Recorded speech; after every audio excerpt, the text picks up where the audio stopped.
کیا جسم کو جتنی گرمیوں میں پانی کی ریکوائرمنٹ ہے اتنی سردیوں میں بھی ہے؟ بالکل صدف، دیکھیں ہمارے جو باڈی کا 80% حصہ ہے وہ پانی پہ ہی، جو سیلز ہیں وہ پانی پہ ہی مشتمل ہیں. تو ہاں سردیوں کے اندر جو ہے وہ اثر بیسکلی جو پانی کی شدت ہے وہ پیاس کی شدت کم ہو جاتی ہے، لیکن پانی کی ریکوائرمنٹ اتنی ہی رہتی ہے. اب بیسکلی کیا ہوتا ہے، جیسے آپ نے ابھی تذکرہ کیا کہ ہمارے اندر کچھ سگنلز ہوتے ہیں جو کہ برین کو جاتے ہیں کہ ہمیں جو تھرسٹ کو وہ کہتے ہیں کہ ہمیں پانی پینا ہے، لیکن وہ کم ہو جاتے ہیں. ایک تو پسینہ نہیں آ رہا ہوتا ہے سردیوں کے اندر، وہ جب اس کا اخراج نہیں ہوتا تو ایک وہ ریزرویشن ہو جاتی ہے. اور سب سے امپورٹنٹ چیز ہے کہ ہماری جو خون کی نالیاں ہیں ان کے اندر تھوڑی سی سکراہٹ آ جاتی ہے، یعنی کہ اس کو ہم اپنی ٹرمینالوجی میں کہتے ہیں ویزو کنسٹرکشن. نالیاں سکڑ جاتی ہیں جس سے کیا ہوتا ہے کہ دباؤ جو ہے نالیوں پہ پڑتا ہے، دل پہ دباؤ پڑتا ہے، تو یہ سگنل جاتا ہے برین کو کہ پانی کی جو پیاس کی شدت ہے وہ نہیں ہے، محسوس نہیں ہو رہی ہے. پانی کی ریکوائرمنٹ سردیوں میں ویسی ہی رہتی ہے، لیکن پانی کی شدت میں 30 سے 40% تک جو ہے وہ کمی واقع ہو جاتی ہے سردیوں میں اسپیشلی. یہ بتائیے گا ڈاکٹر صاحب، آپ کیسے کسی کو پتہ چلے کہ وہ ڈی ہائیڈریٹڈ ہے؟ کون سی کیا علامات ہے، کیا سمپٹمس؟ بالکل. اچھا دیکھیں، سب سے پہلے کیا ہوتا ہے کہ لوگوں کے اکثر جو شکایت رہتی ہے کہ وہ ہونٹ خشک ہو رہے ہیں، یا ہونٹ جو ہیں وہ بہت زیادہ خشکی ہو رہی ہے، اتنے زیادہ خشک ہو رہے ہیں کہ وہ اس کو ہم کہتے ہیں چیپڈ لپس ہو گئے ہیں، پھٹنے لگ گئے ہیں. اسی طرح سے جو سب سے اہم علامت یہ ہے کہ جو پیشاب ہے اس کا رنگ بہت گہرا پیلا ہو جاتا ہے، کیونکہ کنسنٹریٹڈ یورین جو ہے وہ گردوں پہ اثر پڑتا ہے. وہ گردے پانی کو ریزرو کرنے کے لیے کنسنٹریٹڈ یورین بنا رہے ہوتے ہیں. ٹھیک ہے. اسکن جو ہے وہ موئسچر اس کا لاس ہو جاتا ہے، اسکن ڈرائی ہو جاتی ہے، اور اکثر لوگوں کو کیا ہوتا ہے کھجلی کی، خارش کی شکایت ہو جاتی ہے. قبض بہت، ایک ہم اس کو بڑا ہلکا لیتے ہیں، لیکن جب پانی کی کمی ہوتی ہے، ڈی ہائیڈریٹڈ ہوتا ہے، تو اس میں قبض کی شکایت بھی لوگ میں اکثر ہو جاتی ہے. ٹھیک ہے. اسی طرح سے میٹابولزم سلو ہو جاتا ہے کیونکہ کوئی فزیکل ایکٹیویٹی نہیں ہے. آپ دیکھیں سردیوں میں کیا ہوتا ہے کہ ہماری فزیکل ایکٹیویٹی ہے نہیں، ہم کیا ہوتا ہے وزن بھی تیزی سے بڑھ رہا ہوتا ہے. اس کی ایک وجہ یہی ہے کہ ہم اس کا میٹابولزم ہمارا سلو ہوا ہے.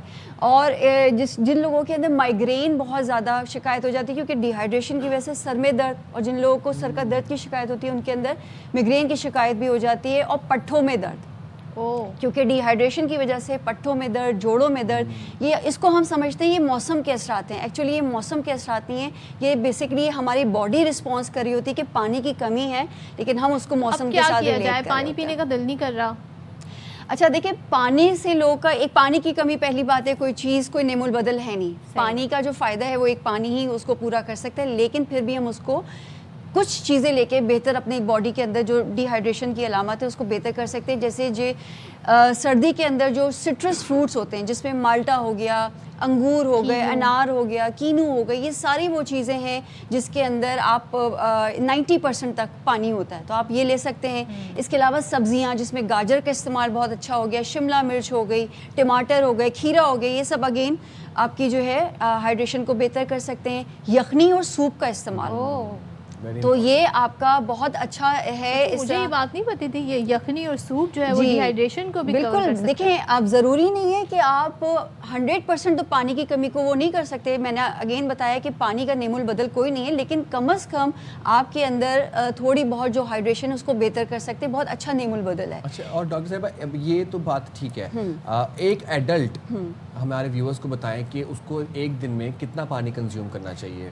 اچھا دیکھیں، پانی میں ہم 3 افراد یہاں بیٹھے ہوئے ہیں، تو میری آپ کی ہر کی ریکوائرمنٹ ڈفرینٹ ہوگی. ہماری کیا ایکٹیویٹی ہوتی ہے، فزیکل ایکٹیویٹی، اس پہ بھی بہت ڈپینڈ کرتا ہے، اور عمر پہ بھی ڈپینڈ کر رہا ہوتا ہے.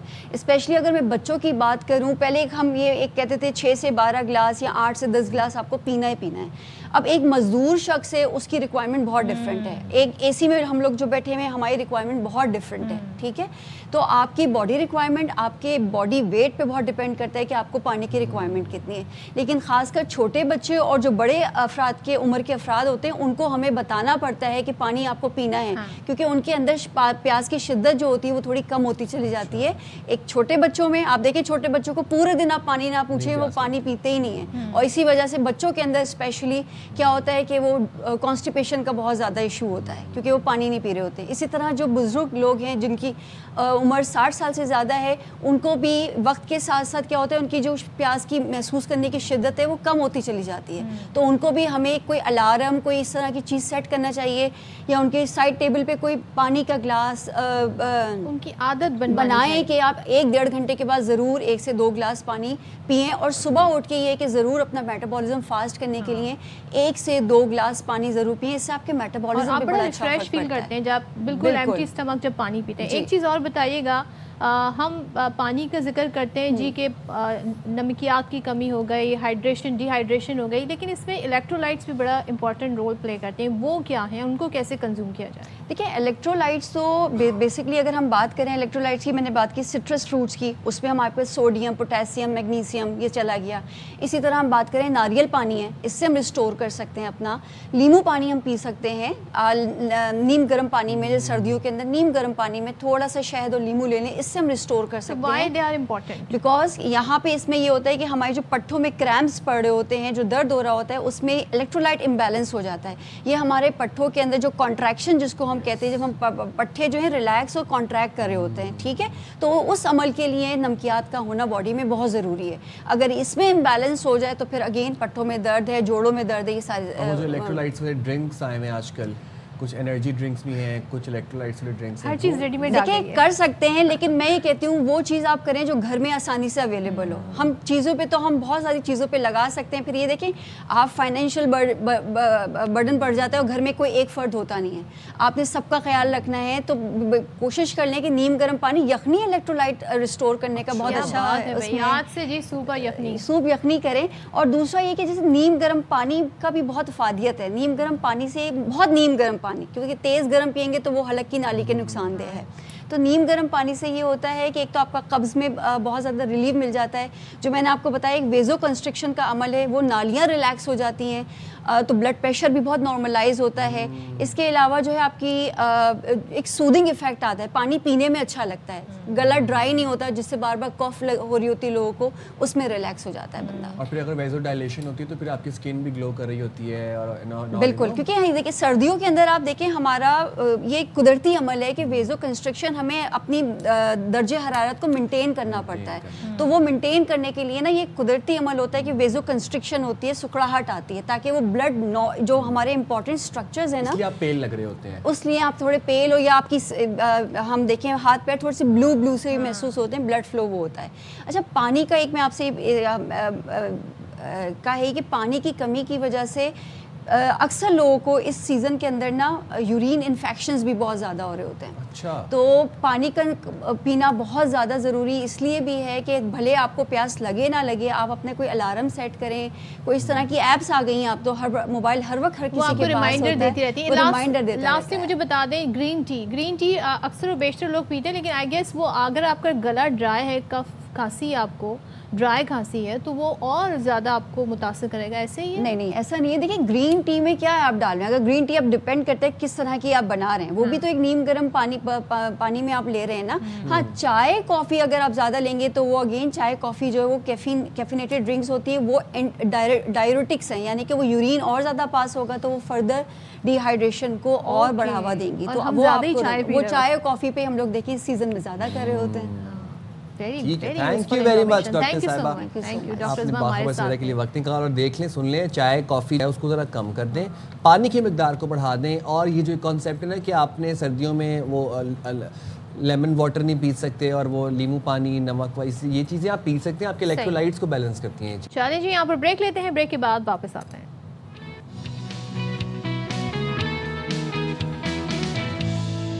اچھا جی, کھیل ہو, ٹیکنالوجی ہو, کوئی بھی میدان ہو, پاکستانی جو نوجوان ہیں, خاص طور پہ ہم اپنے اسٹوڈنٹس طلبہ کی بات کریں, بڑے زبردست طریقے سے ہم دیکھ رہے ہیں انٹرنیشنلی بھی بڑا نام بنا رہا ہے, اور ساتھ میں جو ان کی تعلیمی کارکردگی ہے وہ بھی بڑی غیر معمولی قسم کی ہمارے سامنے آ رہی ہے. اور حال ہی میں کیمبرج انٹرنیشنل کی جانب سے آؤٹ اسٹینڈنگ لرنر ایوارڈ کا اعلان کیا گیا. تو اس میں پاکستانی طلبہ نے کمال کر دکھایا, اور 83 طلبہ نے top in the world award جیت کر اپنا اور پاکستان کا نام روشن کیا. کیا بات ہے. تو پھر آپ کو ذرا انہی ہونہار طلبہ سے ملوا دیتے ہیں. آج ہم بات کریں گے پاکستان کی 2 ہونہار طالبات, لائبہ علی اور مومنہ سلمان سے ہمارے ساتھ موجود ہیں. Thank you very much and congratulations to you both کہ آپ نے پاکستان کا نام روشن کیا ہے. سب سے پہلے لائبہ آپ بتائیے گا کہ اس اس بڑی کامیابی پر آپ کیا کہنا چاہیں گی؟ It's a big accomplishment, achievement ہے ایک بہت بڑی. تو how did you prepare for it اور کس سبجیکٹ میں آپ نے ڈسٹنکشن حاصل کی؟ Thank you so much. My name is Laiba Ali اور میں نے میتھمیٹکس کے اندر IGCSE میتھمیٹکس میں ورلڈ ڈسٹنکشن لی، ورلڈ ٹاپ کیا. And I think I am very thankful to Allah almighty for blessing me with this honour. اور اوبویسلی یہ صرف میری کامیابی نہیں ہے، میرے ارد گرد جو لوگ ہیں، میرا انسٹیٹیوٹ پاکٹک معرف، my teachers sir Taqi Jawad and miss Khadija Atiq, and I think especially my parents and my family, my mother, انہوں نے مجھے بہت زیادہ اس جرنی پہ سپورٹ کیا، موٹیویٹ کیا. اینڈ پریپریشن پروسیس ڈیفینیٹلی تھوڑا سا ڈٹرمنیشن، پرسیورنس ڈیمانڈ کرتا ہے، but running the extra mile is what earns you distinction. Very nice. Momina آپ ہمیں کیا بتائیں گی؟ آئی تھنک آپ کا سبجیکٹ سائنس ہے لیکن آپ نے آپشنل میں کامرس کو چنا اور اس کے بعد آپ نے اس میں ٹاپ کیا، تو کیسے ممکن بنایا اور کیا آپ کا ویسے روٹین ہوتا ہے؟ کتنا اسٹڈی کرتی ہیں؟ میں نے جیسے آپ نے کہا میرا سائنسز ہی تھا، میں نے commerce as an optional subject opt کیا. And initially I wasn't very confident in it کیونکہ آبویسلی مجھے کامرس اینڈ بزنس سبجیکٹس کو سمجھنا پڑا تھا. But I think the past papers were the key. میں نے بہت سارے پاس پیپر سالو کیے، read marking schemes, and I realised کہ ایگزامنر رپورٹ سے آپ کو پتہ لگتا ہے what the examiner requires from you. تو اس سے بہت اچھی پریکٹس ہوئی and I think that's the reason I was able to achieve it. Wow. اچھا Laiba, if I am not wrong تو آپ اس وقت O1 میں ہیں and you give maths exam, right? تو O1 میں میتھس پورا کیسے دیا آپ نے؟ میں اس وقت O2 میں ہوں. میں نے ایگزام IG1 کے اینڈ پر دیا تھا. اینڈ آئی تھنک سب سے پہلے تو یہ کہ ہمارا جو انسٹیٹیوٹ ہے وہاں پر جو مڈل سیشن کے لیے ایگزامز ہوتے ہیں وہ بھی بہت کیئرفلی ڈیزائن کیے جاتے ہیں ہمیں ہماری سیکنڈری اسٹڈیز میں ہیلپ کرنے کے لیے. تو ایون گریڈ 7 گریڈ 8 میں ہمارے میتھس کے جو ایگزامز ہوتے تھے وہ میں اکثر ریئلائز کرتی تھی کہ پاس پیپر کویشچنز ان میں ڈالے جاتے تھے. تو پھر میں اپنی پریپریشن کے لیے پاس پیپرس کو گریڈ 8 میں کنسلٹ کرنے لگ گئی تھی. اینڈ دین IG1 میں آ کر my mother give me the idea کہ بچے یوزلی ریلیکسڈ ہوتے ہیں تو ٹائم نہیں ویسٹ کرنا چاہیے اور let's just do some thing different. تو پھر میں نے اپنا سلیبس کور کرنا اسٹارٹ کیا.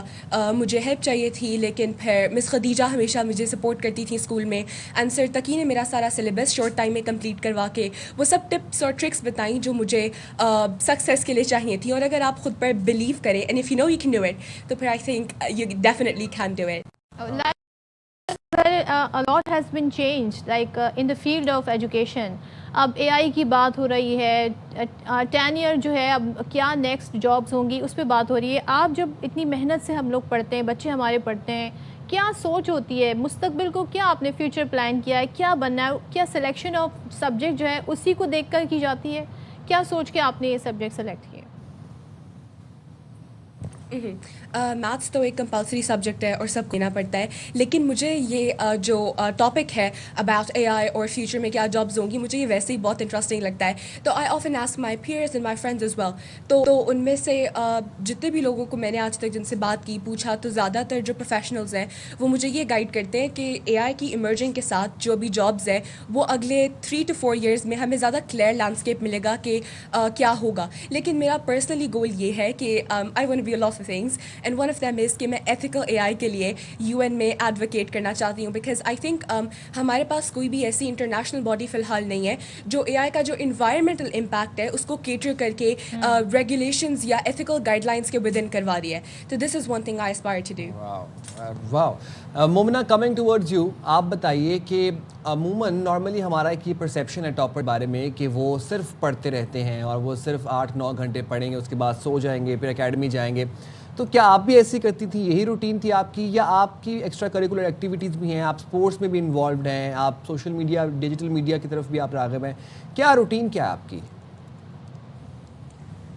آئی تھنک مجھے پرسنلی یہ لگتا ہے کہ کسی بھی بچے کو اپنے آپ کو ایگزاسٹ نہیں کرنا چاہیے because once they start exhausting themselves تو پڑھنے کا کوئی فائدہ نہیں رہ جاتا. تو ان دا سیم وے مطلب میں اسکول سے آ کے تھوڑا سا ریلیکس کرتی ہوں، تھوڑا سا فون یوز کر لیا یا تھوڑے سے سو گئے and then I study in the evening. اور یہ بھی کہ بہت لیٹ رات تک نہیں پڑھنا because that again exhausts you and then اگلے دن you're not fresh.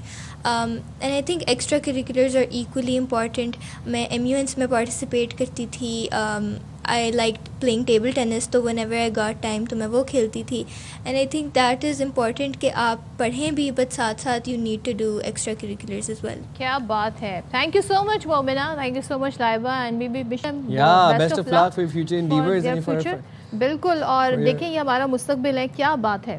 اچھا میں سوچ رہا تھا مجھے کہ مجھے نا او لیولس کا میتھس بڑا ہی برا لگتا تھا. مجھے میتھس ہی برا لگتا کتابیں D1 D2 D3 اور میں حیران ہوں کہ انہوں نے O2 میں ایگزام دے دیا. لوگ O3 میں مطلب فائنل ایئر میں جا کے نہیں دے پاتے. تو بڑی اچھی اکمپلشمنٹ ہے اور یہ بڑی. چلیں جی, اب ہم آپ کو کہتے ہیں نا ایک جدید دور سے ہم آپ کو پرانے وقتوں کی یاد تازہ کرا دیتے ہیں. پشاور میں جی ایک ایسا گھر ہے جو کہ 140 سال پرانا ہے اور اس کے در و دیوار جی اسی وقت کے بنے ہوئے ہاتھوں سے بنائے گا لکڑی کا یہ گھر ہے. تو ذرا ہم ماضی کے جھروکوں میں آپ کو لے جاتے ہیں مدیحہ سنبل کے اس رپورٹ سے. پشاور کے علاقے ملک پورہ کی یہ گلیاں صدیوں پرانی تہذیب و ثقافت کی کہانیاں سناتی ہیں اور انہی گلیوں میں موجود یہ گھر وقت کی گرد میں لپٹا ایک زندہ نشان ہے.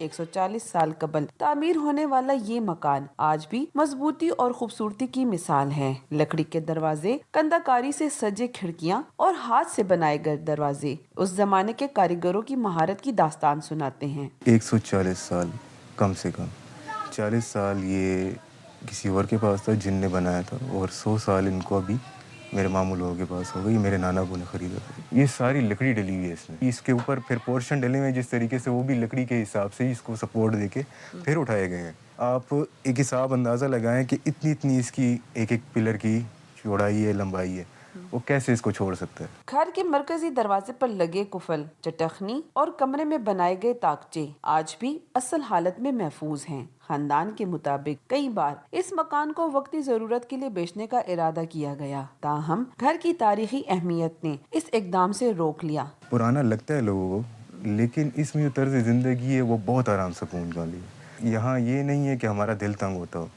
آپ اس کی چھت دیکھیں کتنی ہائٹڈ ہے. دوسرا اور اگر دیکھیں کسی حساب سے بھی تو ہمارا دل تنگ نہیں ہوتا یہاں پہ.